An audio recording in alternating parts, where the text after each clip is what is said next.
Breaking news చూస్తున్నాం. మాట్లాడితే దేవాలయం అంటారు. అది కాలేజ్ కాదు, విద్యాబుద్ధులు నేర్పే పవిత్రమైన చోటు అంటూ వంద చెప్తారు.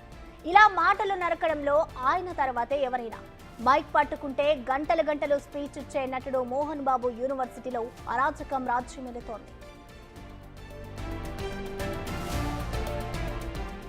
తల్లిదండ్రుల అసోసియేషన్ మోహన్ బాబుకు షాక్ ఇచ్చింది. తిరుపతిలోని ఆయన విద్యా సంస్థలపై all India council for technical education కు ఫిర్యాదు చేసింది. అడ్డగోలుగా ఫీజులు వసూలు చేస్తున్నారని కంప్లైంట్ చేశారు. బలవంతంగా యూనిఫామ్ కొనుగోలు చేస్తున్నారని ఆగ్రహం వ్యక్తం చేశారు.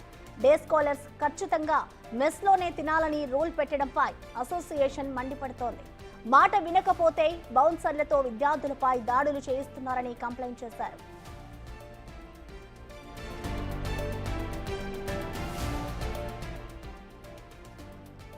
Collection king Mohan Babu cinema కలెక్షన్ల వర్షం కురిపిస్తుంది.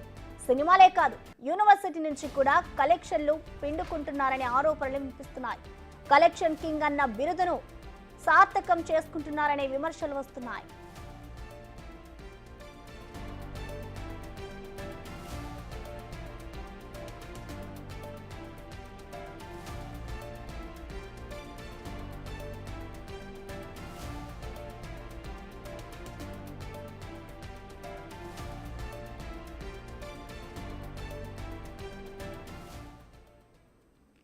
ఇదే అంశానికి సంబంధించి మరింత సమాచారాన్ని మా associate input editor Ganesh live ద్వారా అందిస్తారు. గణేష్, చెప్పండి, మోహన్ బాబుకి సంబంధించిన విద్యా సంస్థలపై అయితే ఇటు పేరెంట్స్ అసోసియేషన్ సభ్యులకైతే కంప్లైంట్ చేస్తారు. అసలు మోహన్ బాబు తీరుని మనం ఎలా అర్థం చేసుకోవాలంటారు గణేష్? మంచు ఫ్యామిలీ ఒక సంచలనాలకు కావచ్చు, లేకపోతే వివాదాస్పద అంశాలకు కావచ్చు, ఇప్పుడు కేంద్ర బిందువుగానే ఉంటుంది.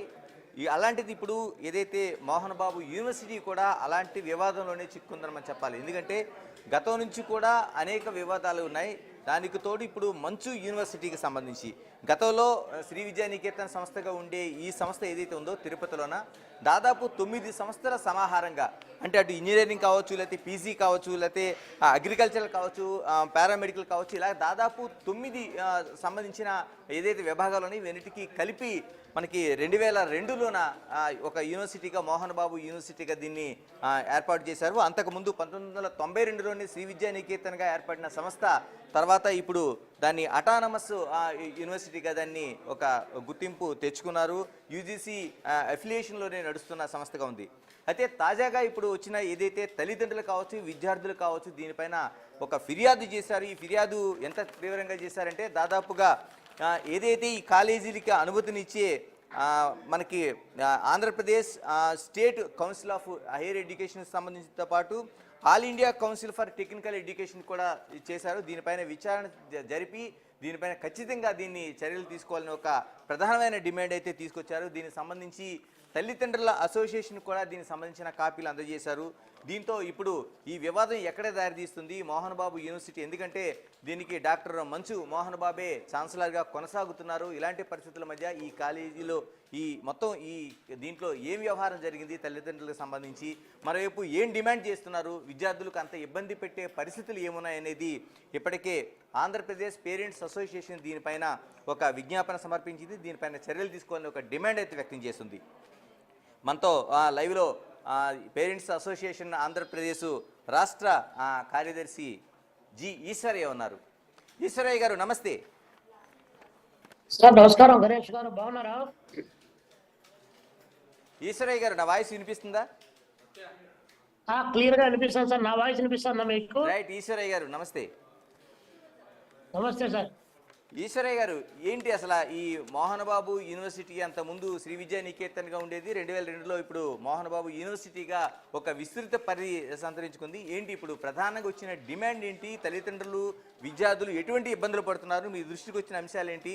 మరోవైపు ఈ all India council for technical కానీ లేకపోతే ఏపీఎస్సిహెచ్ఎస్ కానీ ఇచ్చిన ఫిర్యాదు ఏంటి?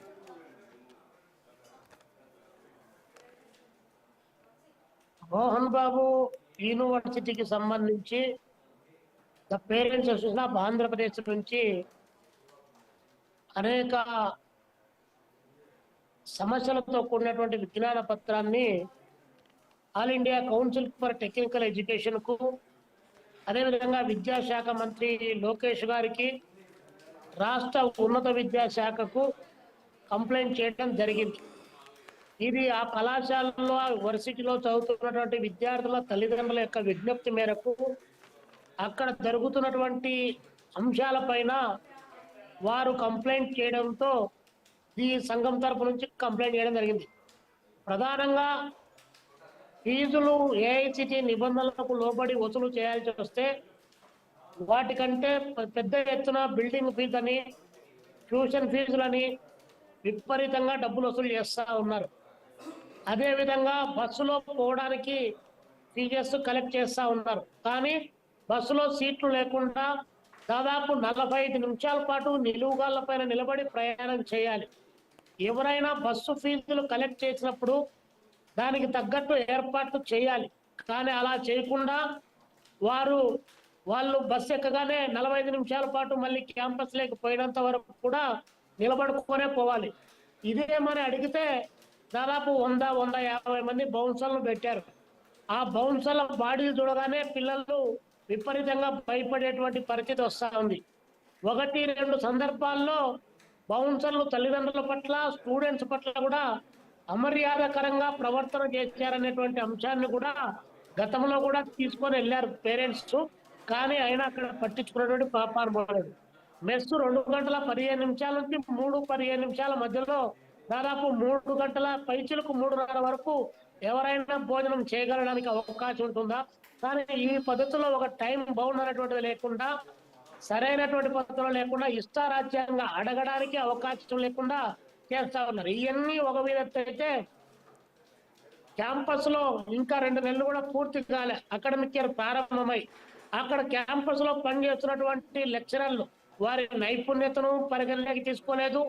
వారికి ఏఐసిటి నిబంధనల ప్రకారం వారికి ఉన్నటువంటి అర్హతలు పరిగణలోకి తీసుకోలేదు.